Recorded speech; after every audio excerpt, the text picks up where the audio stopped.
اس جوانی کو استعمال کرو، بھوک سے لڑو، پیاس سے لڑو، جب پیاس لگے، جب بھوک لگے ہاتھ اٹھاؤ، اللہ کی قسم تمہاری دعاؤں پہ عرش ہلے گا۔ بزدل نہ بننا، روزہ نہ چھوڑنا۔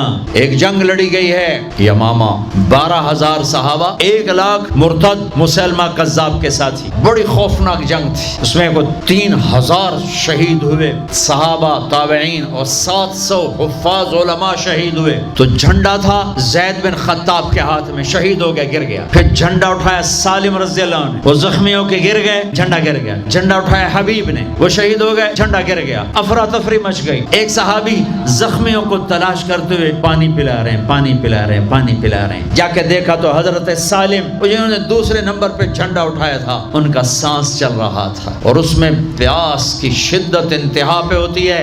قریب گئے، سالم آنکھیں کھولی، کیا ہوا؟ کہا اللہ نے فتح دی ہے، خیر ہے، خیر ابھی ہوئی نہیں تھی، جنگ چل رہی تھی۔ کہا پانی پیو گے؟ کہا میرے بھائی یہ میری ڈھال ہے، اس میں پانی ڈال دے، میرا روزہ ہے، میں زندہ رہا افطار کر لوں گا، اور اگر میں مر گیا تو میں اللہ کے دسترخوان پہ جا کے افطار کر لوں۔ اس حال میں روزہ نہیں چھوڑا۔ اور تم کہو جی گرمی بہت ہے، رکھے نہیں جاتے، چھٹی لے لو 1 مہینہ اپنی یونیورسٹیوں سے، لیکن روزے کی چھٹی نہ کرنا۔ اپنے دفتروں سے چھٹی لو، روزے کی چھٹی نہ کرنا۔ میرا اللہ دیکھنا چاہتا ہے کہ کس طرح اس کو راضی کرتے ہو۔